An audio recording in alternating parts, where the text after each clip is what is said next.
உள்ளவர் நீ அழகுள்ளவர், 10,000ங்களிலும் சிறந்தவரே. இருள் நிறைந்த பள்ளத்தாக்கில் நடக்கவே நான் சேர்ந்து சொல்லுவோம், கலங்க மாட்டேன், திகைக்க மாட்டேன், நீர் என்னோடு உண்டு. குடும்பத்துல ஒரு ஆள் ஜெபிக்கிறவனா இருந்தா, காலையில் அதிகாலையில் எந்திரிச்சு ஆண்டவருடைய பாதத்தில் நின்று அவனுக்காக, பிள்ளைகளுக்காக, மனைவிக்காக, பேர பிள்ளைங்களுக்காக ஜெபிக்கிற ஒரு மனிதன் இருந்தா, அந்த குடும்பம் தலைமுறை தலைமுறை, அது ஆண்டவர் சொல்றார், இது என்னுடைய சந்ததி, இது என்னுடைய குடும்பம், இது என்னுடைய பிள்ளைகள்.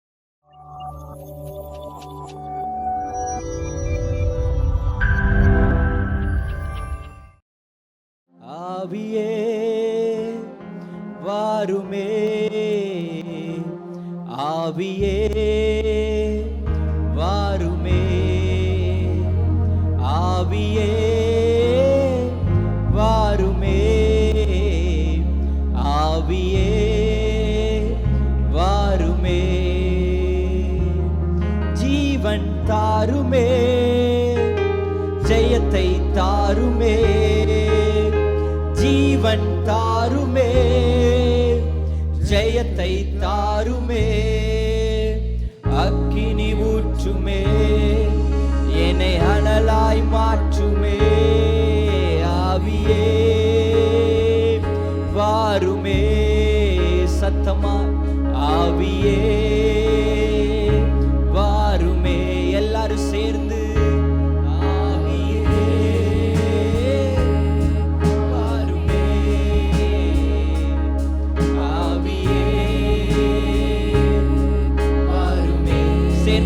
ஜீவன் தாருமே, ஜீவன் தாருமே, ஜெயத்தை தாருமே, ஜீவன் தாருமே, ஜெயத்தை தாருமே, அக்கினி ஊற்றுமே, என்னை அனலாய் மாற்றுமே, ஆவியே வாருமே, ஆவியே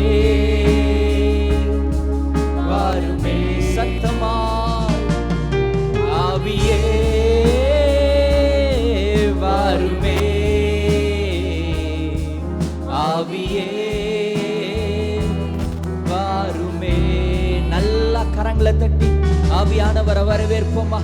ஆவியானவரே நீர் வாங்க, நீர் அசைவாடுங்கப்பா. உம்முடைய வல்லமை ஊற்றப்படட்டும், உம்முடைய மகிமை ஊற்றப்படட்டும். எங்களை நிரப்ப வாங்க, எங்களை ஆளுகை செய்ய வாங்க, எங்களை நடத்த வாங்க, எங்களை பாதுகாக்க வாங்க, எங்களை பயன்படுத்த வாங்க, எங்களை உருவாக்க வாங்கப்பா. நல்லா கரங்களை தட்டி எங்க உச்சன் தலை முதல் உள்ளங்கால் வரை உம்முடைய வல்லமை ஊற்றப்படட்டும், உம்முடைய வல்லமை ஊற்றப்படட்டும். எங்களுடைய சிந்தையில உம்முடைய வல்லமை, உம்முடைய அபிஷேகம் ஊற்றப்படுவதாக. தாவீது மேல இறங்கின அபிஷேகம், இயேசு கிறிஸ்துவின் மேல இறங்கின அபிஷேகம் எங்க மேல ஊற்றப்படட்டும், எங்க மேல ஊற்றப்படட்டும். எங்களை நிரப்புங்கப்பா, எங்களை நிரப்புங்கப்பா, எங்களை நிரப்புங்கப்பா. உம்முடைய வல்லமையினால நிரப்புங்க, அபிஷேகத்தினால நிரப்புங்க, உம்முடைய ஆவியினால நிரப்புங்க. பலவீனமான சரீரம் பலனடைவதாக. தளர்ந்த கைகள் பலனடையட்டும், தள்ளாடுகிற முழங்கால்கள் பலனடையட்டும். இயேசுவின் ரத்தம் ஜெயம், இயேசுவின் ரத்தம் ஜெயம், இயேசுவின் ரத்தம் ஜெயம். நல்ல வாய்களை திறந்து ஒரு புது பலனை தேவன் தருகிறார், ஒரு புதிய சுகத்தை தேவன் தருகிறார், ஒரு புதிய ஆரோக்கியத்தை தேவன் தருகிறார்.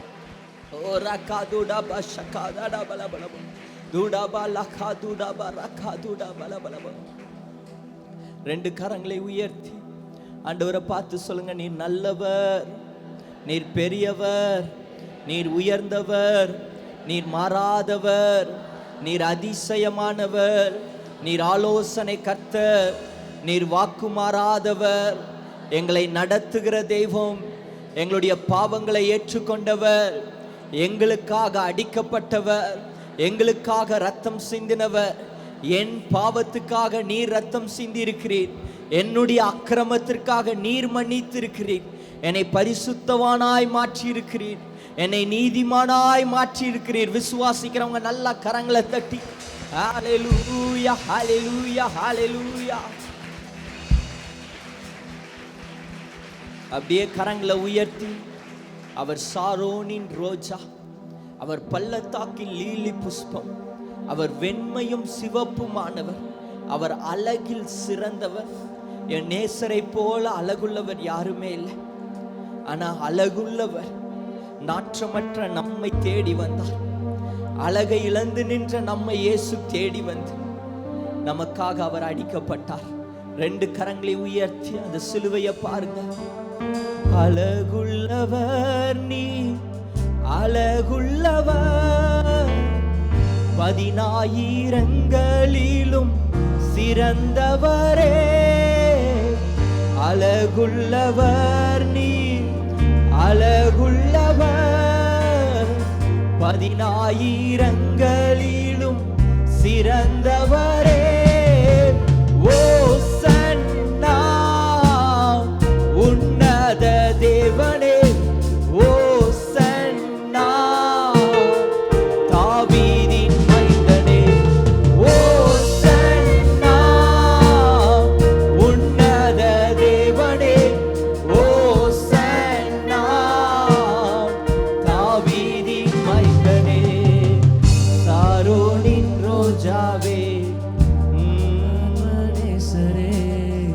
பழுதற்ற ரத்தமே, தேவாட்டு குட்டியே, சாரோனின் ரோஜாவே, என் ஆத்ம நேசரே, பழுதற்ற ரத்தமே, தேவாட்டு. இப்ப சேர்ந்து அழகுள்ளவர் நீ, அழகுள்ளவர், 10,000ங்களிலும் சிறந்தவரே. அழகுள்ளவர் நீ, அழகுள்ளவர், சத்தமாய் 10,000ங்களிலும் சிறந்தவரே. ஓசன்னா உன்னத, சேர்ந்து சொல்லுங்க, ஓசன்னா. எஸ் லார்ட், தாவீதின் மைந்தனே, ஓசன்னா உன்னத. எல்லாரும் சேர்ந்து ராஜாதி ராஜா, தாவீதின் மைந்தனே. உறவுகள் பிரிந்த போதிலும், நண்பர் என்னை வெறுத்த நாளிலும், துணையாக வந்த அன்பினை மறந்திடனே. ஓ, உறவுகள் பிரிந்த போதிலும், நண்பர் என்னை வெறுத்த நாளிலும், துணையாக வந்த அன்பினை மறந்திடனே. துணையாளரே, என் துணையாளரே, துன்பத்தில் தாங்கும் மனவாளரே. சொல்லுங்க, உண்மைப்பா, எனக்கு துணையாய் வந்து என் துன்ப நேரத்தில் கஷ்டப்படும் போதெல்லாம் என்னை தாங்குகிற மனவாளரே. எல்லாரும் சேர்ந்து ஓசன்னா உன்னத தேவனே, ஓசன்னா தாவீதின் மைந்தனே, ஓசன்னா உன்னத தேவனே, ஓசன்னா தாவீதின். சேர்ந்து சொல்லுங்க, சாரோனின் ரோஜாவே, என் ஆத்ம நேசரே, பழுதற்ற ரத்தமே, தேவா. எல்லாரும் வாய்களை திறந்து, சாரோனின் ரோஜாவே, என் ஆத்ம நேசரே, பழுதற்ற ரத்தமே. மறுபடியும் ஒரு முறை, சாரோனின், சாரோனின் ரோஜாவே, என் ஆத்ம நேசரே, பழுதற்ற ரத்தமே, தேவாட்டு குட்டியே. அழகுள்ளவர் நீ, அழகுள்ளவர், 10,000ங்களிலும் சிறந்தவரே. சத்தமாய், அழகுள்ளவர் நீ,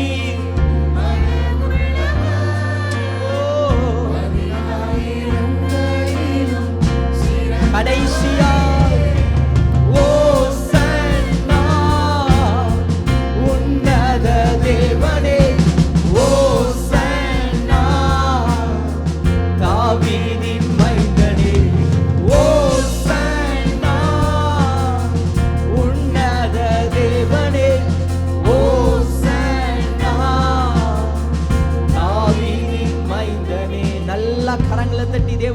பயன்படுத்துவோமா?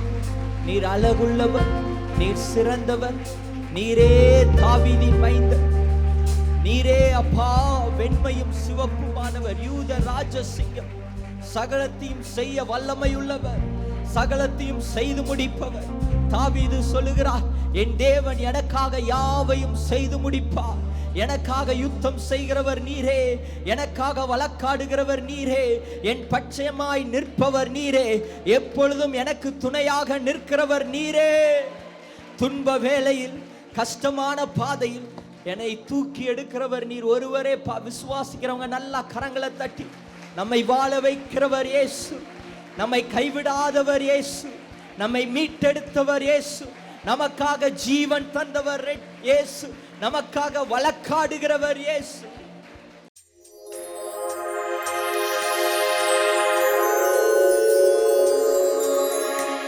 கடந்த வாரம் 22ஆம் தேதியிலேருந்து பயங்கரமான ஒரு பொல்லாத ஒரு பலகீனம். எனக்கு 2 காலுக்கு கீழே நடக்க முடியாத சூழ்நிலை ஆகிட்டு, 2 நீர் கட்டி அப்படியே நின்றுச்சு. நான் சாதாரணமாக தான் நினச்சேன். பக்கத்தில் டாக்டர்லாம் காட்டினோம், ஃபீவர் அதுக்கப்புறம் குறைஞ்சிரும் அப்படின்னு நினச்சேன். ஆனால் அந்த 22ஆம் தேதி எனக்கு ஃபீவரில் ஆரம்பித்து அடுத்த நாளே வலது காலில் ரொம்ப பாதிப்பாகி இங்குள்ள ஜிஹெச்சுக்கு எங்கள் கணவர் கூட்டு போனாங்க. அங்கேயும் முடியாது அப்படின்னு சொல்லிட்டு பொள்ளாச்சிக்கு அனுப்பிட்டாங்க. உடனே அங்கே என்ன சொல்லலாம், இந்த இன்ஜெக்ஷன் போட்டுக்கிட்டு இருக்கிறாங்க. ஆனால் பெயின் என்னால் முடியல. அப்புறம் உடனே அவங்களுக்கு பெரிய அனுப்புங்க கோவைக்கு அப்படின்னு சொல்லிட்டு உடனே, ஆனால் என்ன மனிதரோட தயவை ஏற்படுத்தி கொடுத்தாங்க. அங்கேயும் போய் டாக்டர்ஸில் தயவை ஏற்படுத்தி கொடுத்தாங்க. அது மீண்டும் 4 நாள் பெட்டில் இருந்து மீண்டும் ஆண்டவர் கொண்டு வந்தாங்க. வீட்லையும் பயங்கரமான வேதனை. ஆனால் அந்த வேதனை தாங்கக்கூடிய கிருபையும் பலனையும் கர்த்தர் கொடுத்தாங்க. பெரிய ஒரு ஆச்சரியம் என்னென்னா, இங்கே சபை ஊழியர்கள் சகோதரிகள் எனக்கு அப்படி ஜெபம் பண்ணாங்க. ஐயா அம்மா பாஸ்டர் பிரதர் எனக்காக போராடி ஜெபம் பண்ணாங்க. அந்த ஜெபத்தின் மூலம் தேவன் பெரிய அற்புதம் கொடுத்து இன்றைய நான் நடந்து நிற்கிறேன். கர்த்தருடைய பெரிதான கிருபை பெரிய அற்புதம் செஞ்சுருக்கிறாங்க. ஏசப்பா கூடானபடி நான் சொல்கிறேன். இந்த அடிமையின் தாழ்மை இந்த இடத்தை கொண்டு வந்திருக்காய். நான் எவ்வளவோ நன்றி சொன்னாலும் போதாது. ஜெப ஊழியர்கள் எனக்காக அப்படி பிரயாசப்பட்டு கண்ணீரோடு ஜெபம் பண்ணாங்க. ஜெபத்தை கேட்டு பெரிய விடுதலை கொடுத்தார். அவர் கூடானபடி நன்றி சொல்லிட்டேன். சரி சரி. கடந்த 2 மாதமாக என்னோடய அக்கா வீட்டுக்காருக்கு சுகரும் உப்பு ரொம்ப அதிகமாகிடுச்சு. அதனால் அவருக்கு கை கால் எல்லாமே வீக்கமாகி சுத்தமாக நடக்க முடியாமல் படுத்த படுக்கை ஆகிட்டாங்க. அவருக்கு ஏற்கனவே சுகர்னால் ஒரு காலை எடுத்துட்டாங்க, ஒரு கால் மட்டும்தான். அவங்களுக்கு எங்கள் அக்காவும் இல்லாதனால பையன் மட்டும்தான் பார்த்துட்ருக்கான். ரொம்ப கஷ்டமாக இருந்துச்சு. நாங்கள் ஹாஸ்பிட்டலில் அட்மிட் பண்ணப்போ நீங்கள் டயாலிசிஸ் பண்ணி ஆகணும் அப்படின்னு சொல்லிட்டாங்க. டயாலிசிஸ் பண்ணால் கொஞ்ச நாள் தான் உயிரோடு இருக்க முடியும் அப்படிங்கிறது எல்லாருக்குமே தெரியும். ரொம்ப பயந்துட்டோம். ஏசப்பா நீங்கள் இப்படி ஒரு சூழ்நிலையில் நாங்கள் பார்க்கணுமா அப்படின்னு சொல்லி எங்கள் அம்மா ரொம்ப அழுதாங்க. அப்போ சொன்னாங்க, நம்ம ஜெபம் பண்ணுவோம், ஏசப்பா தான் நமக்கு அற்புதம் செய்யணும், டயாலிசிஸ் பண்ணக்கூடாது, அவர் மேலே கத்தி போட நான் ஒத்துக்கவே மாட்டேன், நம்ம ஜெபம் பண்ணுவோன்னு என்னோட அம்மா இங்கெல்லாம் அவங்க கொடைக்கானலில் தான் இருக்காங்க. ஆனால் அவங்க சொன்னாங்க, இந்த வாரம் கடவுளுக்குற ஜெபம் கண்டிப்பாக உங்கள் சபையில் இருக்குமா அப்படின்னு சொன்னாங்க. ஆமாம்மா இருக்கணும், நாங்கள் இங்கேருந்து ஃபாஸ்டிங் இருந்து ஜெபம் பண்ணுறோம், நீ சபைக்கு போ அப்படின்னு சொன்னாங்க. விசுவாசத்தோடு நான் இந்த வாரம் வெள்ளிக்கிழமை ஜெபத்துக்கு வந்தேன். ஏசப்பா நான் உங்களை நம்பி நிற்கிறேன், நீங்கள் ஒரு அற்புதம் செய்வீங்க அப்படின்னு. நான் வந்ததுமே பாஸ்டர் சொன்னாங்க, இன்றைக்கி திறக்கப்படாத வாசல் உங்களுக்காக திறக்கப்படுது அப்படின்னு சொன்னாங்க. எனக்கு அப்பா நீங்கள் யாரும் பூட்டக்கூடாத வாசலை வச்சுருக்கீங்கன்னு எங்களுக்கு தெரியும் ஏசப்பா, நாங்கள் நம்பி நிற்கிறேன், நீங்கள் அற்புதம் செய்வீங்க அப்படின்னு. இன்றைக்கி கை கால் எல்லாம் வத்தி நார்மலாக இருக்காங்க. நாங்கள் டெஸ்ட் எடுத்து பார்த்தப்போ ஒன்றுமில்லை, அவங்களுக்கு நார்மலாகிடுச்சின்னு சொன்னாங்க. இந்த சுகத்தை தந்தது தேவன் மட்டும்தான். அவருக்கு கொடான கொடி ஸ்தோத்திரம் செய்கிறேன்.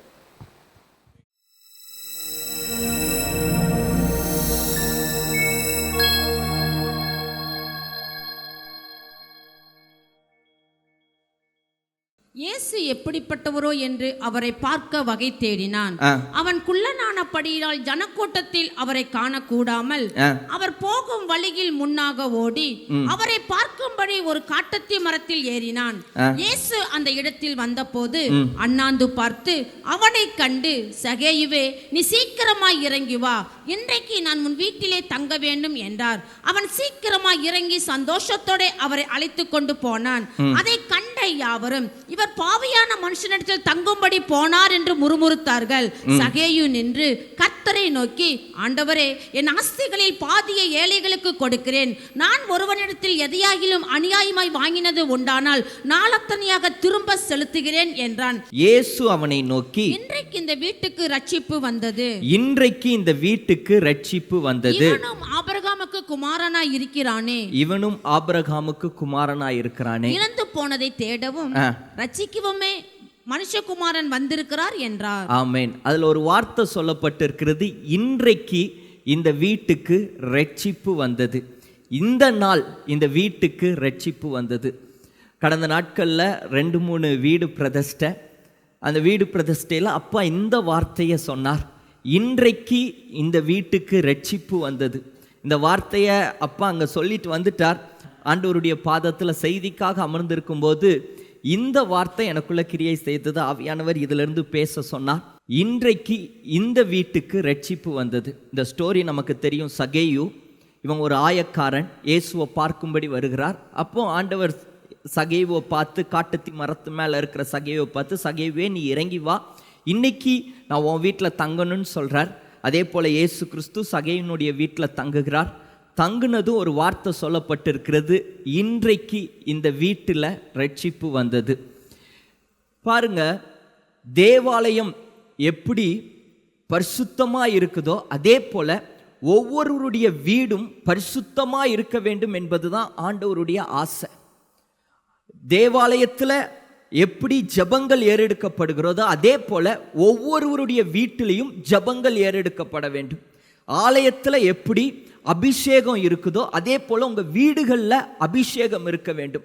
ஆலயத்தில் எப்படி பரிசுத்தம் காணப்படுகிறதோ அதே போல் உங்களுடைய வீடுகளில் பரிசுத்தம் காணப்பட வேண்டும்.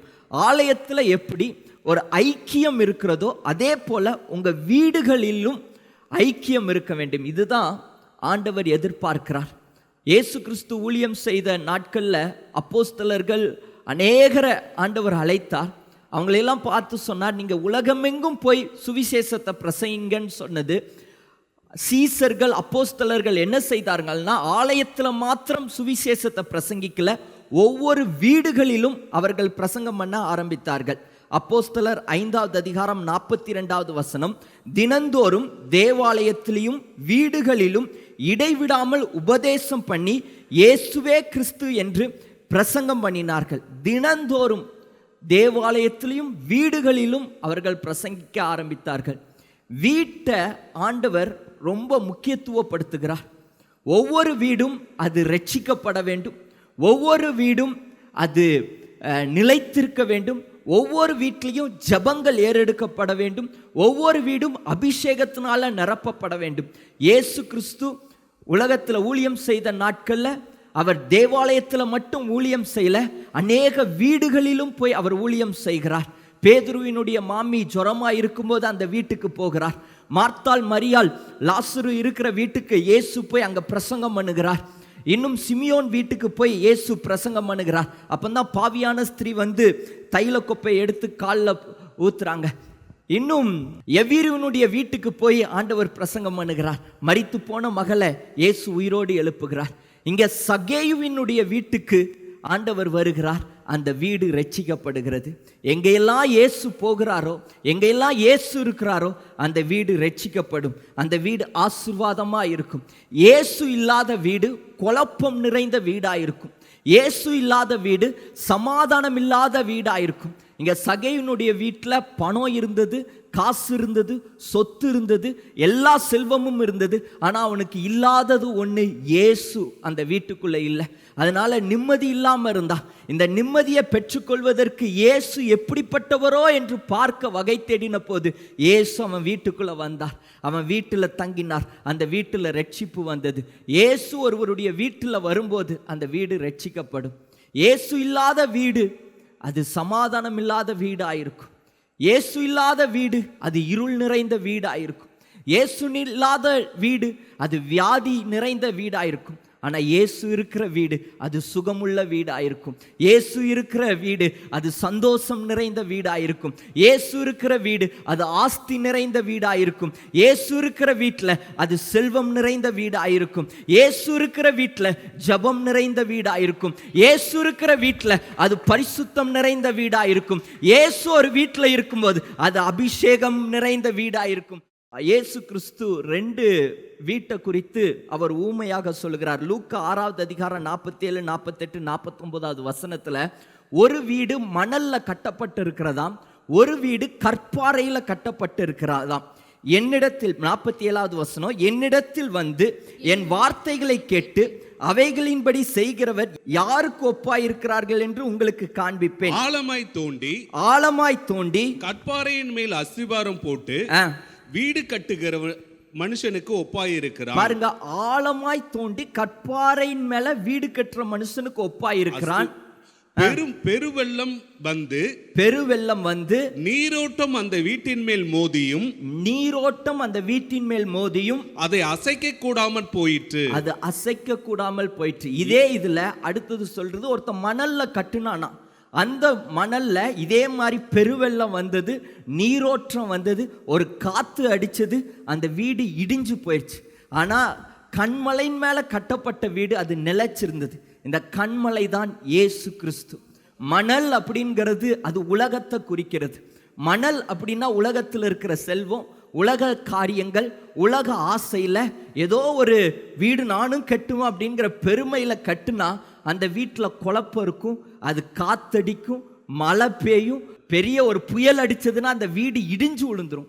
ஆனால் அதே நேரத்தில் இன்னொரு வீடு, அதாவது கிறிஸ்துவின் மேலே கட்டப்பட்ட வீடு, கண்மலையின் மேலே கட்டப்பட்ட வீடு, அது சொல்லப்பட்டிருக்கு பெரிய காத்தடிச்சதான், புயல் அடிச்சதான், பாத்திரமெல்லாம் பறந்ததான், பெரிய சண்டை வந்ததான். ஆனால் அந்த வீடு நிலைச்சிருந்தது, அந்த வீடு அசைக்கவே இல்லை. இதே போல பிரச்சனை தான் இந்த வீட்டுக்கும் வந்தது, அதே போராட்டம் தான் இந்த வீட்டுக்கும் வந்தது. ஆனால் இந்த வீடு நிலைச்சிருந்தது. காரணம், இந்த வீடு கிறிஸ்துவின் மேலே கட்டப்பட்ட வீடு. உங்கள் வீடும் கிறிஸ்துவின் மேலே கட்டப்பட்டிருந்ததுன்னா உங்கள் வீட்டில் டைவர்ஸ் இருக்காது. உங்கள் வீடு கிறிஸ்துவின் மேலே கட்டப்பட்டதுன்னா பெரிய காற்று அடித்தாலும் அது நிலைச்சு நிற்கும், பெரிய மழை பெஞ்சாலும் அது நிலைச்சு நிற்கும். அஸ்திபாரமே குலுங்குற மாதிரி புயல் அடித்தாலும் அது நிலைச்சு நிற்கும், அது விழுந்து போகாது. உங்கள் வீடு கட்டப்படும். கிறிஸ்துவின் மேலே ஒவ்வொரு வீடும் கட்டப்பட வேண்டும். இங்கே சகேயு ஒரு பாவியான மனிதன், ஆனால் இவனுடைய வீட்டில் இயேசு தங்குனதும் ஒரு வார்த்தை சொல்லப்பட்டு இருக்கிறது, இன்றைக்கு இந்த வீட்டுக்கு ரட்சிப்பு வந்தது. இந்த சகேயு தன்னுடைய வீட்டுக்கு ரட்சிப்பை கொண்டு வந்தார், தன்னுடைய வீட்டுக்கு இயேசு கிறிஸ்துவை கொண்டு வந்தார். இன்னைக்கு உங்களை சோதிச்சு பாருங்க, நீங்க இயேசுவை உங்க வீட்டுக்கு கொண்டு வந்திருக்கிறீங்களா? உங்க வீட்டுக்கு ரட்சிப்பை கொண்டு வந்திருக்கிறீங்களா? இந்த சகேயு யாருன்னா ஒரு ஆயக்காரன், டாக்ஸ் கலெக்டர். இந்த சகேயுக்கும் இயேசுவுக்கும் சம்பந்தமே இல்லை. இவன் ஒரு பாவி. ஊர் ஃபுல்லாக இவனை ஒரு வார்த்தை சொல்லி கூப்பிட்டாங்க, இவன் ஒரு பாவியான மனுஷன், இவன் ஒரு பாவியான மனுஷன். அந்த காலத்தில் சகேயு வாழ்ந்த காலத்தில் ரோமர்கள் தான் உலகம் முழுவதும் அரசாண்டு கொண்டிருந்தார்கள். இந்த ரோமர்கள் என்ன செய்தார்கள்னா, ஒரு ஊரில் ஒரு டாக்ஸ் கலெக்டர், ஆயக்காரனை செலக்ட் பண்ணுவாங்க. இந்த ஆயக்காரன் ஒரு வருஷத்துக்கு அந்த ஊரில் இருக்கிற 100 குடும்பம் இருந்ததுன்னா அந்த 100 குடும்பத்துடைய வரியை ஒரு வருஷத்துக்கு சேர்த்து இவன் கட்டிடுவான். முழுசா ரோம் அரசாட்சிக்கு இவன் அரசாங்கத்துக்கு இவன் கட்டிடுவான். இந்த ஆயக்காரன் கட்டினதுக்கு பிறகு இவன் இந்த 100 குடும்பத்துக்கிட்ட இருந்து மாசம் வரியாய் வசூலிப்பான். அதுக்கான அதிகாரத்தை ரோம் அவனுக்கு கொடுத்திருந்தது. அவன் என்ன வரி போட்டு வசூலிக்கிறானோ அது அவனுக்குரியது. அதனால ரோம் அரசாங்கத்துக்கு ஒரு லம்பா ஒரு 1000 ரூபா கொடுத்துட்டு 10,000 ரூபா கொடுத்துட்டு இவன் எப்படி வசூலிப்பானா, கிட்டத்தட்ட 1,00,000 ரூபா கிட்ட ஜனங்கள் கிட்ட இருந்து பிடுங்கி வசூலிக்கிறவனாய் காணப்பட்டான். அதனால ஜனங்கள் இவன் அநியாயமா வரி வாங்குறான் அப்படின்னு சொல்லி இவன் மேல கோவப்பட்டிருந்தாங்க, இவன் மேல எரிச்சலா இருந்தாங்க. நல்ல சுகம் இருந்தது. அவன் கட்டின வீடு இந்த அநியாயமா வாங்கின பணத்துல தான் வீடு கட்டியிருந்தான். அவன் போட்டிருந்த சோபா அநியாயமா வாங்கின பணத்துல தான் அவன் வீட்டில் சோபா போட்டிருந்தான். இவன் வீட்டுக்குள்ள, இவன் வீடை கடந்து போகும்போதெல்லாம் ஜனங்கள் சொல்லுவாங்க, எங்க கிட்ட இருந்து அநியாயமா வாங்கின பணத்துல தான் இவன் இந்த வீடு கட்டி இருக்கிறான், எங்க கிட்ட இருந்து அடிச்சு புடுங்கின பணத்துல தான் இவன் இப்படி இருக்கிறான், எங்க கிட்ட இருந்து வாங்கின பணத்துல தான் இவன் இப்படி செழிப்பா இருக்கிறான் அப்படின்னு அவனை பார்த்து ஒவ்வொரு மனிதர்களும் இவன் வந்து ஒரு பாவியானவன். எத்தனையோ பேர் வீட்டை தட்டியிருப்பாங்க, இந்த வீடு ஐயா காசை கொடுங்க, எங்க காசை கொடுங்க. ஒரு பாவியான மனுஷன், அவன் வீட்டில் நிம்மதி இல்லை, ஆனால் பணம் இருந்தது, செல்வம் இருந்தது, எல்லா சுக போகம் எல்லாமே இருந்தது. இந்த சகேயு ஒரு வார்த்தையை கேள்விப்படுகிறார். இதே போல இயேசு கிறிஸ்து கிட்டேயும் ஒரு ஆயக்காரன் டாக்ஸ் கலெக்டர் இருக்கிறார் சீசரில். அவர் பேர் மத்தேயு. இந்த மத்தேயு டாக்ஸ் கலெக்ட் பண்ணிட்டு இருக்கும்போது இயேசு கிறிஸ்து அந்த வழியாக வருகிறார். மத்தேயுவை பார்க்குறார், அவனும் இயேசுவை பார்க்குறான். உடனே மத்தேயுவை பார்த்து சொன்னார், என் பின்னாடி வாப்பா. உடனே மத்தேயு எல்லாத்தையும் போட்டுட்டு இயேசுவின் பின்னாடி வந்துட்டார். இந்த செய்தி ஒருவேளை சகேயு கேள்விப்பட்டிருக்கலாம். என்னடா மத்தேயு நம்மளை போல டாக்ஸ் கலெக்டர், அவன் இந்த வேலையை விட்டுட்டு இயேசுவுக்கு பின்னாடி போயிட்டாரா? இந்த வேலை எவ்வளோ பெரிய வேலை, இந்த வேலையில் சம்பாதிக்க முடியாதது எந்த வேலையிலையும் சம்பாதிக்க முடியாது. அப்படி இந்த வேலையில் செல்வம் இருக்கும், பணம் இருக்கு, நல்லா சம்பாதிக்கலாம். இதை விட ஒரு பெரிய வேலை எதுவுமே இல்லையே. இந்த வேலைக்காக எத்தனை வாலிபர்கள் போட்டி போட்டுட்டு இருக்கிறாங்க டாக்ஸ் கலெக்டர். ஆனால் இந்த மத்தேயு இந்த வேலையை விட்டுட்டு இயேசுவுக்கு பின்னாடி போனாரா? இந்த இயேசு எப்படிப்பட்டவர், இந்த இயேசு எப்படிப்பட்டவரோ, இவர் எப்படி இருப்பாரோ, அப்படி என்ன அந்த மத்தேயு இந்த இயேசு கிட்ட பார்த்தாரு அப்படின்னு சொல்லி இந்த இயேசு எப்படிப்பட்டவர்னு பார்க்க வரும்போது காட்டத்தி மரத்து மேலே ஏறி நிற்கிறார். இன்னைக்கு எப்படியாவது நான் பார்க்க போகிறேன். அதாவது சும்மா ட்ரை பண்ணல, சும்மா ட்ரை பண்ணியிருந்தான்னா கூட்டத்தை பார்த்துட்டு திரும்பி வந்திருப்பார். சும்மா முயற்சி செஞ்சுருந்தாருன்னா சரி எல்லாம் கூட்டத்தோட கூட்டமாக போகிறாங்க. இன்னைக்கு அநேகர் பார்த்தீங்கன்னா கூட்டத்தோட கூட்டமாக தான், ஒரு கூட்டம் எங்கே போகுதோ அதுக்கு பின்னாடி போவாங்க. நீங்கள் வேணாலும் ரோட்டில் நடந்து போகும்போது ஒரு வாய்க்கால் பக்கத்தில் சும்மா பைக்கு விட்டு இறங்கி எட்டி பாருங்க, பக்கத்தில் 4 பேர் வந்து எட்டி பார்ப்பாங்க, அடுத்தது 15 பேர் பஸ்ஸே நிறுத்திட்டு வந்து எட்டி பார்ப்பாங்க என்ன பார்க்குறாங்கன்னு. அப்படி தான் இன்னைக்கு கூட்டம் இருக்கு, ஒரு கூட்டம் போச்சு. ஆனால் இந்த சகேயு கூட்டத்தோட கூட்டமாக போகிறவர் அல்ல, இவர் எப்படிப்பட்டவர் அப்படிங்கிறத பார்க்க காட்டத்தி மரத்து மேலே ஏறுறான். ஏறி நிற்கும்போது இயேசு சொல்கிறான், நான் இன்னைக்கு உன் வீட்டில் தங்க விரும்புகிறேன்ப்பா. சகேயு ஒரு பாவியானவன், அவன் வரும்போது இயேசுவோடு வீட்டுக்குள்ளே வருகிறான். அல்லேலூயா. அந்த வீட்டுக்கு ரட்சிப்பு வந்தது. முதலாவது இந்த சகேயுனுடைய வீட்டுக்கு ரட்சிப்பு வந்ததற்கு காரணம் என்னன்னா, அவன் ஒரு மனிதன் எடுத்த தீர்மானம், அவன் ஒருத்தன் எடுத்த தீர்மானம். இந்த சகேயுனுடைய வீட்டில் அநேகர் இருக்கிறாங்க. இந்த சகேயு இயேசுவை பார்க்கணுங்கிற அந்த வாஞ்சை வந்து அவனுக்கு வர வேண்டுங்கிற அவசியம் இல்லை. கஷ்டப்படுறவங்க வியாதிஸ்தர்கள் இயேசுவை தேடி போனாங்க, முடியாதவங்க இயேசுவை தேடி போனாங்க. இயேசுவினுடைய வஸ்திரத்தை தொட்டாவது எனக்கு அற்புதம் கிடைக்கும்னு ஆண்டவரை தேடி போன அநேகர் இருக்கும்போது இவனுக்கு வியாதியும் இல்லை, இவன் வீட்டில் செல்வங்கள் இருக்கு, பணம் இருக்கு, இவன் இயேசுவை தேடி போகணுங்கிற அவசியமே இல்லை. ஆனால் இவன் ஒரு தீர்மானம் எடுக்கிறான், இந்த இயேசு எப்படிப்பட்டவர், நான் இவரை போய் பார்க்க போகிறேன். இந்த ஒரு மனிதன் எடுத்த தீர்மானம் அந்த வீட்டுக்கே ரட்சிப்பு வந்தது. ஆண்டவர் இன்னைக்கு உங்கள் ஒவ்வொருவருடைய வீட்டிலையும் ஒரு மனிதன் அவரை தேடுகிறார், ஒரு மனிதன் அவர் எதிர்பார்க்கிறார், ஒரு ஜெப வீரன் அவர் தேடுகிறார், ஒரு உபவாசிக்கிற மனிதன் அவர் தேடுகிறார், ஒரு மனிதன் கர்த்தருக்காக பரிசுத்தமாய் வாழக்கூடிய மனிதன் அவர் தேடுகிறார். இன்னைக்கு உண்மையை சொல்லணும்னா அநேக வீடுகள் சினிமா பாட்டு 24 மணி நேரமும் ஓடிட்டு இருக்கு, அநேக வீட்டில் சினிமா படம் ஓடிட்டு இருக்கு, அநேக வீட்டில் சிகரெட் பேக்கெட் இருக்கு, அநேக வீட்டில் மதுபானம் இது பீர் பேக்கெட் ஃப்ரிட்ஜுக்குள்ளே வச்சிருக்கிறாங்க. ஆண்டவர் அதெல்லாம் எதிர்பார்க்கல. ஆண்டவர் எதிர்பார்க்க ஒரு மனிதன் வைராக்கியமாக எனக்காக நிற்கிற மனிதன் இந்த வீட்டில் இருக்குன்னா. இன்னைக்கு கேட்குறாரு, உன் வீட்டில் ஒரு மனுஷன் இருக்கிறையாயா? ஜெபிக்கிற மனுஷன், அபிஷேகத்தில் நிரம்புற மனுஷன், கர்த்தருக்காக வைராக்கியமாய் பரிசுத்தமாய் எழும்புகிற மனுஷன், பாவத்தை உதறிட்டு நாம் உலகத்தானை போல வாழ விரும்பல, நான் இயேசுவுக்காக வாழ விரும்புகிறேன், என்னை அவர் ரட்சித்து இருக்கிறார், என்னை மீட்டெடுத்திருக்கிறார், அவருக்காக வாழ விரும்புகிறேன்னு சொல்ற ஒரு மனிதனை ஆண்டவர் தேடுகிறார். வேதம் சொல்லுகிறது ஒரு மனுஷனால தான் இந்த உலகமே பாவமாக்கப்பட்டது. அதே நேரத்தில் ஒரு மனிதனால இந்த உலகம் நீதிமானாக்கப்பட்டது. அல்லேலூயா. அந்த வசனம் ரோமர் 5வது அதிகாரம் 12வது வசனத்துல ஒரே மனுஷனாலே பாவமும் பாவத்தினாலே மரணமும் உலகத்திலே பிரவேசித்தது. ஆதாம் ஒரு மனுஷனால உலகத்துல பாவம் பிரவேசித்தது. உலகம் முழுவதும் பாவமானது.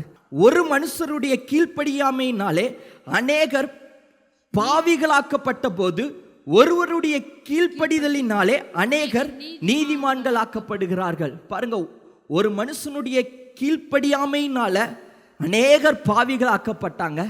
ஒரு மனுஷருடைய கீழ்ப்படிதல்ல அநேகர் நீதிமான்கள் ஆக்கப்படுகிறார்கள். அல்லேலூயா.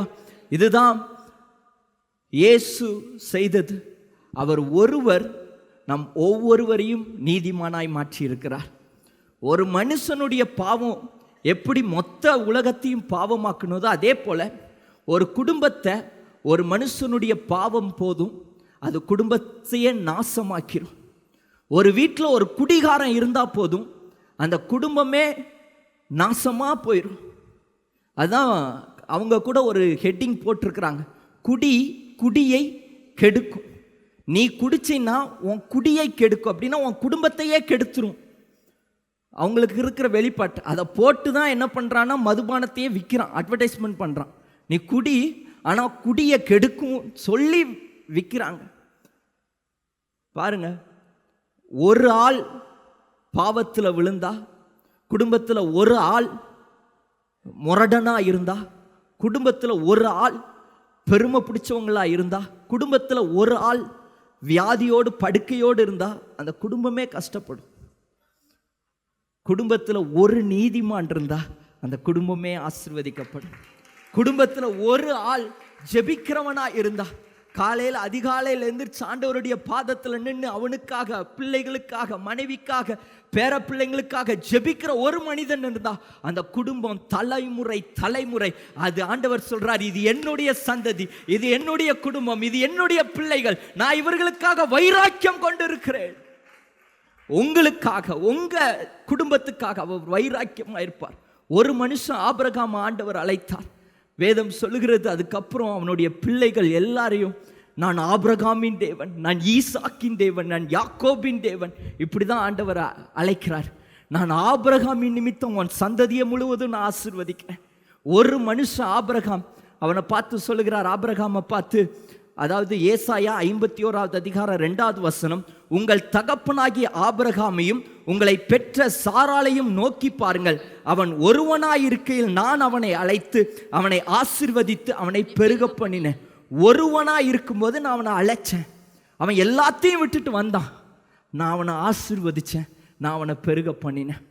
மோசேவை பாருங்க, ஒரே மனிதன் மோசே எழும்பினான். இஸ்ரவேல் ஜனங்கள் 400 வருடம் அடிமையா இருந்தாங்க. 6 லட்சம் புருஷர்கள் அடிமையா இருந்தாங்க. 6 லட்சம் புருஷர்கள்னா 6 லட்சம் குடும்பம் எகிப்தில் அடிமையா இருக்கிறாங்க. ஆண்டவர் பார்த்தார், ஒரே ஒரு மனிதன் மோசேவை அழைக்கிறார். எபிரேயர் 11வது அதிகாரம் 24வது வசனத்துல, விசுவாசத்தினாலே மோசே தான் பெரியவனான போது பார்வோனுடைய குமாரத்தியின் மகன் எனப்படுவதை வெறுத்து அநித்தியமான பாவ சந்தோஷங்களை அனுபவிப்பதை பார்க்கிலும் தேவனுடைய ஜனங்களோடு துன்பத்தை அனுபவிப்பதே தெரிந்து கொண்டான். ஒரு மனுஷன் தெரிந்து கொண்டான், நல்ல வாழ்க்கை, பார்வோனுடைய அரண்மனை, எவ்வளவு பாவத்திலனாலும் விழுகலாம், கேட்ட நேரத்தில் எல்லா காரியங்களும் கைகூடி வருது. இவனுக்கு கீழே அநேக சேவகர்கள் இருக்கிறாங்க. ராஜா, அதாவது இளவரசியோடைய மகன் மோசே, எகிப்தில் ஒரு ராஜ வாழ்க்கை வாழ்ந்துட்டு இருந்தவன். ஆனால் வேதம் சொல்லுகிறது, அநித்தியமான பாவ சந்தோஷங்களை அனுபவிப்பதை பார்க்கலும் தேவனுடைய ஜனங்களுடைய துன்பத்தை அனுபவிப்பதையே தெரிந்து கொண்டான். ஒரு மனுஷன் மோசே இதை தெரிந்து கொண்டதுனால வேதம் சொல்லுது, இந்த மோசேவை கொண்டு 6 லட்சம் ஜனங்களையும் புருஷர்களையும் தேவன் விடுதலை ஆக்கினார். 6 லட்சம் குடும்பத்தையும் தேவன் விடுதலை ஆக்கினார். எப்படி விடுதலை ஆக்கினார்? ஒரு மனிதன் தைரியமாய் பார்வோனுக்கு முன்பதாக வந்து நின்னான். ஒரு மனிதன் தன்னை அநித்தியமான பாவத்துக்கு நான் இடம் கொடுக்காம நான் ஆண்டவருக்காக வாழ போறேன்னு தன்னை ஒப்பு கொடுத்தான். ஒரு மனிதன் மரணம் வந்தாலும் சரி, பார்வோன் என்னை வெட்டி போட்டாலும் சரி, நான் கர்த்தருடைய சித்தத்தை செய்ய நான் ஆயத்தமா இருக்கிறேன்னு துணிச்சலோடு, தைரியத்தோடு, வீரத்தோடு அவன் வந்து நின்னதுனால ஒரு மனிதனை கொண்டு இஸ்ரவேல் தேசத்தையே தேவன் விடுதலையாக்கினார். ஆண்டவர் தேடுகிற ஒரு மனிதன் அது நீங்க தான். ஆண்டவர் தேடுகிற ஒரு மனிதன் அது நீங்க தான். உங்களை தான் கர்த்தர் தேடுகிறார். ஜெபிப்பையா? உன் வீட்டில் ஜெபம் இருக்குமா? உன் வீட்டில் துதி இருக்குமா? உன் வீடு அபிஷேகம் நிறைந்த வீடா இருக்குமா?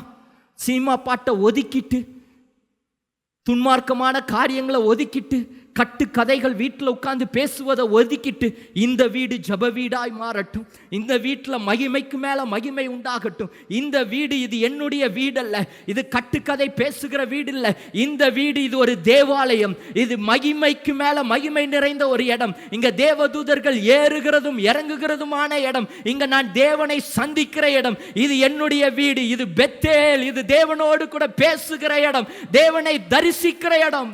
இப்படி உங்க வீடு மாறணும்.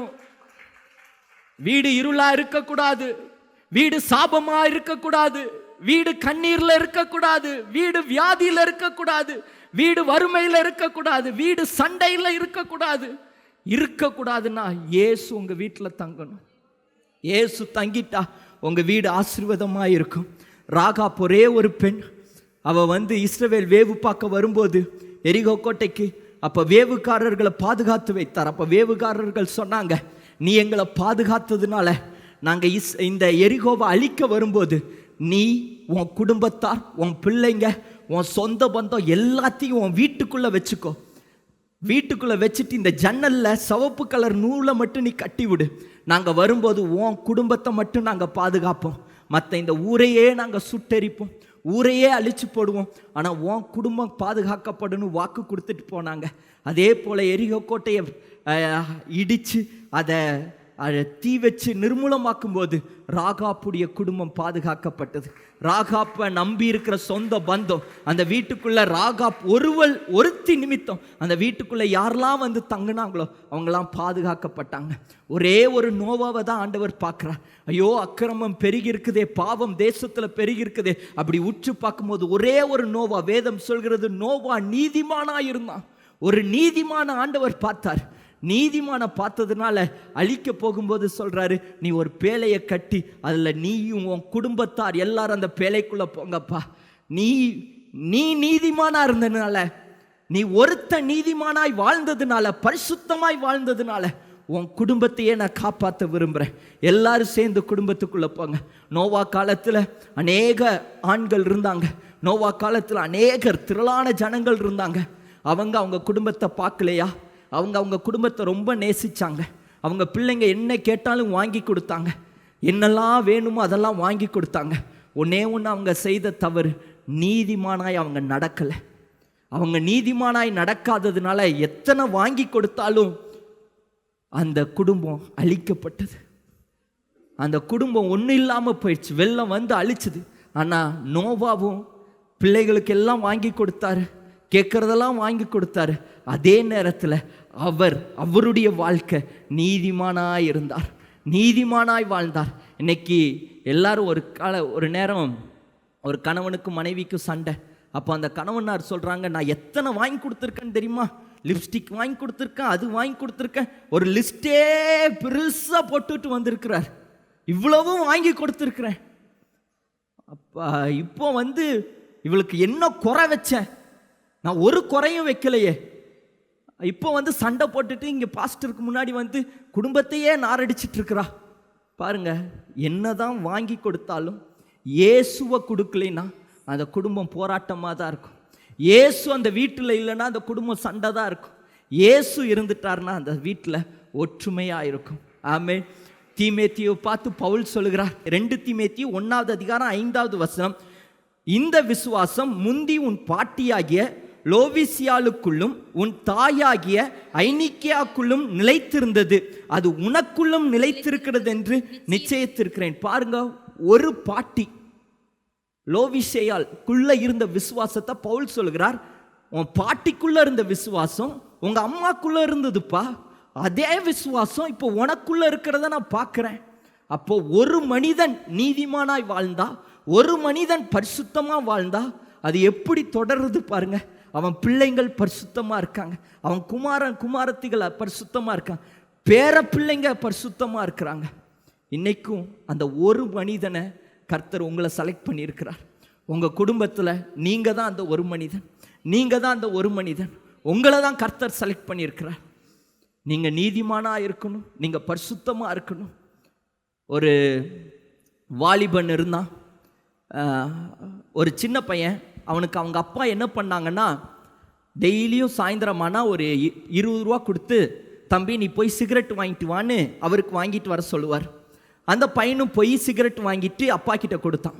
இந்த பையன் அப்படியே வளர்ந்து பெரியவனானா, வயசு ஒரு 18-17 வயசு ஆயிடுச்சு. அதே போல் அவங்க அப்பா எப்பவும் போல் வழக்கம் போல் 20 ரூபா கொடுத்து அந்த பையனை சிகரெட் வாங்கிட்டு வர சொன்னாங்க.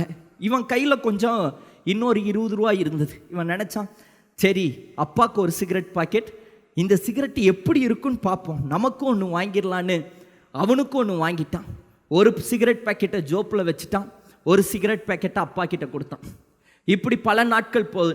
எப்பெல்லாம் டெய்லியும் அப்பா சிகரெட்டுக்கு கொடுக்குறாங்களோ அப்போ ஒரு பேக்கெட் வாங்காமல் 2 பேக்கெட் வாங்க ஆரம்பித்தான். ஒன்று அவனுக்கு, ஒன்று அப்பாவுக்கு. இப்படியே வாங்கி பழகினவன் ஒரு நாள் அவங்க அப்பாவுக்கு முன்னாடி அவன் சிகரெட்டு குடிக்க ஆரம்பித்தான்.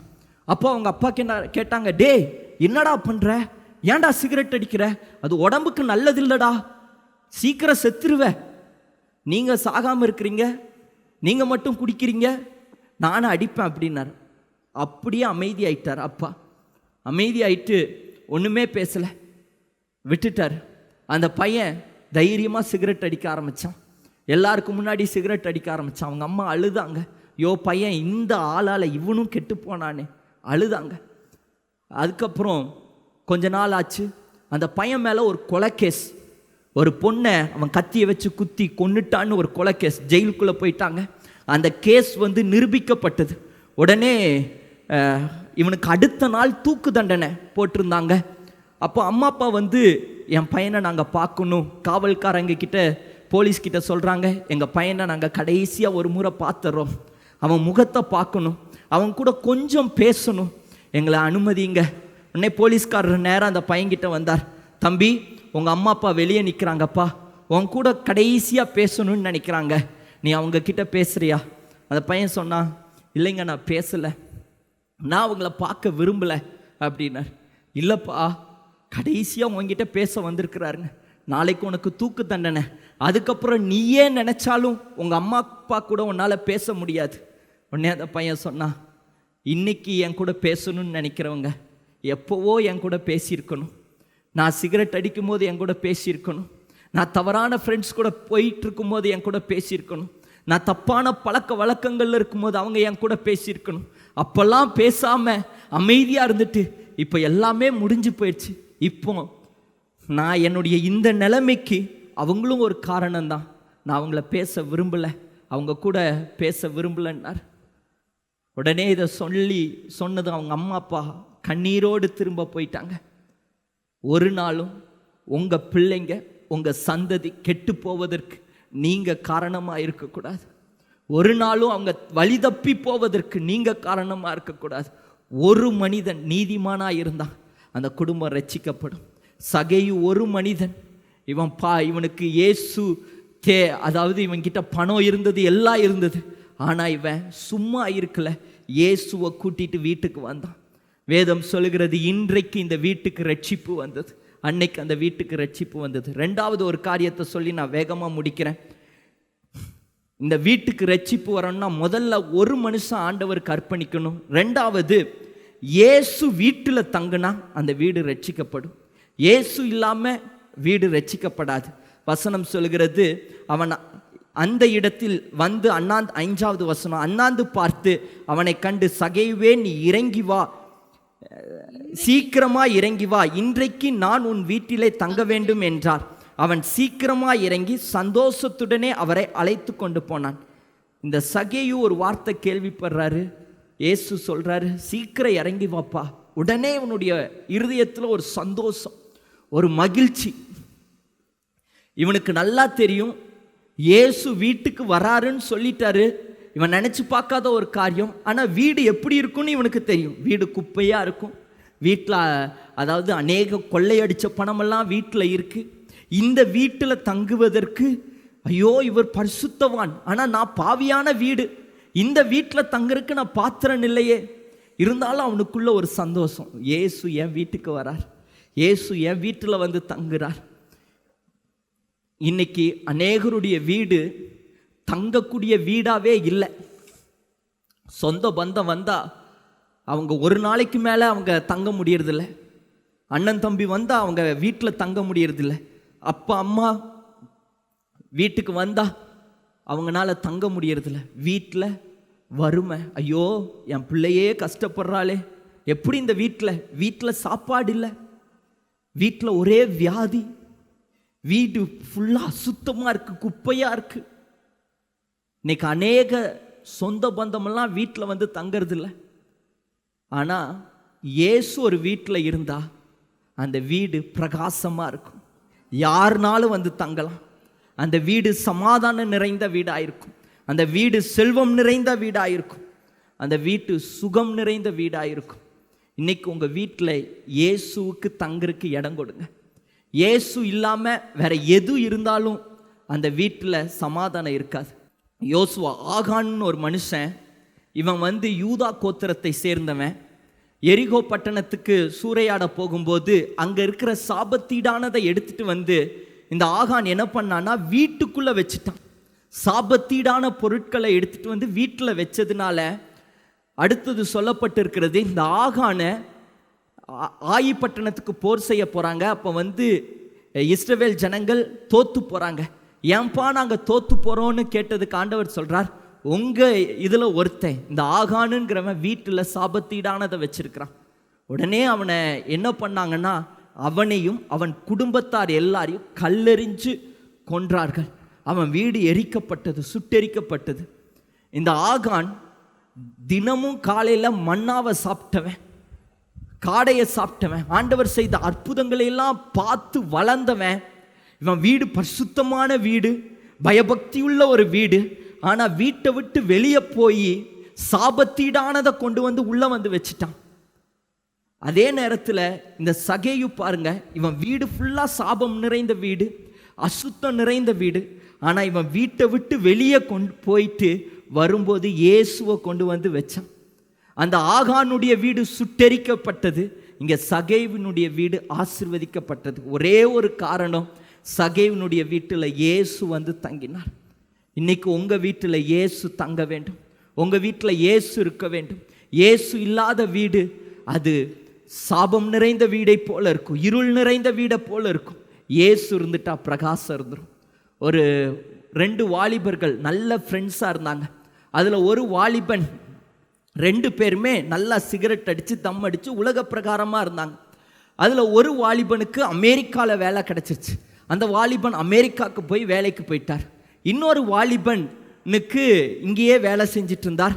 திடீர்னு ஒரு நாள் இயேசுவை பற்றி கேள்விப்பட்டு ரட்சிக்கப்பட்டு ஞானஸ்தானப்பட்டு எடுத்து எல்லா பாவ பழக்கத்தையும் விட்டு இயேசுவுக்காக வாழ, இயேசுவுக்காக தன்னை முழுமையாக அர்ப்பணித்தார். இனி நான் மறுபடியும் சிகரெட்டை தொடமாட்டேன், மறுபடியும் மதுபானத்தை தொடமாட்டேன், என்னுடைய வாழ்க்கையை இயேசுவுக்காக அர்ப்பணிக்கிறேன்னு முழுமையாக அர்ப்பணித்தார். அவன் மனைவி கிட்ட அடிக்கடி அமெரிக்காவில் இருக்கிற தன்னை ஃப்ரெண்டை பற்றி சொல்லுவார். என் ஃப்ரெண்டு அமெரிக்காவில் இருக்கிறான், நானும் என் ஃப்ரெண்டு பெஸ்ட்டு ஃப்ரெண்ட், எனக்காக என் ஃப்ரெண்டு உயிரையே கொடுப்பான், நான் என்ன சொன்னாலும் செய்வான், எனக்கு இந்த எல்லார காட்டிலும் என் ஃப்ரெண்டை தான் ரொம்ப பிடிக்கும். அடிக்கடி ஃப்ரெண்டை பற்றி பேசிக்கிட்டே இருப்பான். ஒரு நாள் அந்த ஃப்ரெண்டு சொன்னார், நான் இன்னைக்கு உன் வீட்டுக்கு வரேன்டா. அந்த பையன் ஃப்ரெண்டு வீட்டுக்கு வந்தார். வீட்டுக்கு வந்ததும் நல்லா பென்ஸ் காரில் வந்து இறங்கினார். கோட் சூட்டை போட்டு ஜம்முன்னு வந்தார். இவனுக்கு ரொம்ப ஹாப்பி. சொந்த பந்தம் எல்லாத்தையும் கூப்பிட்டான். என் ஃப்ரெண்டு வந்திருக்கிறான், என் ஃப்ரெண்டு வந்திருக்கிறான், என் ஃப்ரெண்டு வந்திருக்கிறான். நல்ல பிரியாணி ஒன்று நல்லா சுட சுட வச்சுருந்தான். சமைச்சு இன்னைக்கு என் ஃப்ரெண்டு வீட்டில் வந்து சாப்பிட போகிறான். ஃப்ரெண்டு வீட்டுக்கு வந்தவன் உட்காந்துட்டு சோபாவில் உட்காந்துட்டு எப்பவும் போல் அவனுடைய சிகரெட் பேக்கெட்டை எடுத்து ஊத ஆரம்பித்தான்.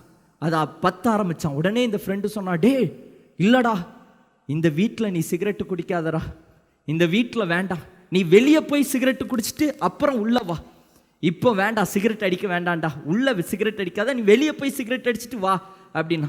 அப்படியா அப்படின்னு அந்த நண்பன் வெளியே போனவன் அப்படியே போயிட்டான் கார் எடுத்துட்டு. உடனே ஒய்ஃப் கேட்குறாங்க, என்னங்க உங்கள் ஃப்ரெண்டு கார் எடுத்துகிட்டு போகிறாங்க?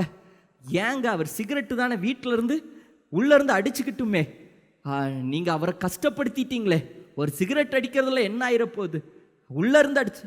அப்போ அவர் சொன்னார், இல்லை இல்லை இல்லை, இந்த வீடு இயேசு இருக்கிற வீடு.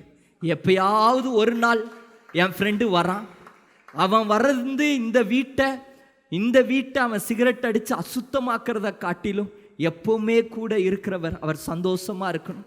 எப்பவும் இயேசு இந்த வீட்டில் இருக்கிறார். ஒரு நாள் இயேசுவை துக்கப்படுத்தக்கூடாது, ஒரு நாள் இயேசுவை காயப்படுத்திடக்கூடாது, இயேசுவுக்கு பிடிக்காத காரியம் வீட்டில் இருக்கக்கூடாது. இன்னைக்கு உங்கள் வீட்டு இயேசு இருக்கிறாரா? உங்கள் வீட்டில் சாபத்தீடான பொருட்கள் இருக்கக்கூடாது, விக்கிரக பொருட்கள் இருக்கக்கூடாது, விக்கிரகத்தின் சிலைகள் இருக்கக்கூடாது, போட்டோக்கள் இருக்கக்கூடாது, மந்திரம் பண்ணின பொம்மைகள் உங்க வீட்டில் இருக்கக்கூடாது, சாபத்தீடான எந்த பொருளும் உங்க வீட்டில் இருக்கக்கூடாது. உங்க வீட்டில் இயேசு தான் இருக்கணும். உங்க வீட்டில் ஜபங்கள் இருக்கணும், உங்க வீட்டில் உபவாசம் இருக்கணும், உங்க வீட்டில் அபிஷேகம் இருக்கணும். இதற்காகத்தான் இயேசு சிலுவையிலே அடிக்கப்பட்டார். அடுத்த வசனமே சொல்லுகிறது, இழந்து போனதை, எதையெல்லாம் இந்த வீடு இழந்ததோ, எந்த அபிஷேகத்தை இந்த வீடு இழந்ததோ, எதையெல்லாம் இந்த வீடு இழந்ததோ, இழந்து போனதை தேடவும் ரட்சிக்கவுமே மனுஷகுமாரன் வந்திருக்கிறார். எல்லாரும் அப்படியே முழங்கால் படியிடுங்க. இயேசு இதற்காகத்தான் அடிக்கப்பட்டார். இழந்து போனதை தேட ரட்சிக்க இயேசு சிலுவையிலே அடிக்கப்பட்டார். அன்பார்ந்தவர்களே, ஒவ்வொரு ஞாயிற்றுக்கிழமையும் ஏராளமான ஜனங்கள் நமது ஆலயத்திற்கு வந்து விடுதலை, சுகம், ஆசிர்வாதம் மற்றும் சமாதானம் பெற்று செல்கின்றனர். நமது சபையின் ஆராதனை நேரங்கள்: ஒவ்வொரு ஞாயிற்றுக்கிழமை தோறும் முதலாம் ஆராதனை அதிகாலை 5 மணிக்கும், இரண்டாம் ஆராதனை காலை 7 மணிக்கும், மூன்றாம் ஆராதனை காலை 9 மணிக்கும், நான்காம் ஆராதனை மாலை 6:30 மணிக்கும் நடைபெறும். முதல் 3 ஆராதனைகளையும் நீங்கள் நேரடியாக சபையின் யூடியூப் வலைதளத்தில் உள்ள ஐபிஎச் சர்ச் கிணத்துக்கடவு சேனலில் உலகத்தின் அனைத்து பகுதிகளிலும் இருந்து பார்த்து பயனடையலாம்.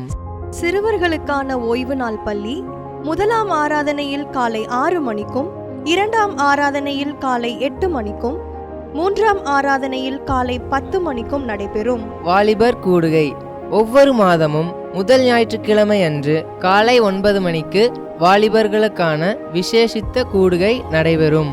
எண்ணெய் பூசி சுகமளிக்கும் வாக்குத்தத்த ஆராதனை ஒவ்வொரு மாதத்தின் 1ஆம் தேதி அதிகாலை 5 மணிக்கும் காலை 10 மணிக்கும் நடைபெறும். கட்டுகளை அவிழ்க்கும் உபவாச ஜெபம் ஒவ்வொரு மாதமும் 3ஆம் வெள்ளிக்கிழமை காலை 10 மணிக்கு நடைபெறும். இதில் ஒவ்வொருவருக்காக தனிப்பட்ட முறையில் பிரார்த்தனை ஏறெடுக்கப்படும்.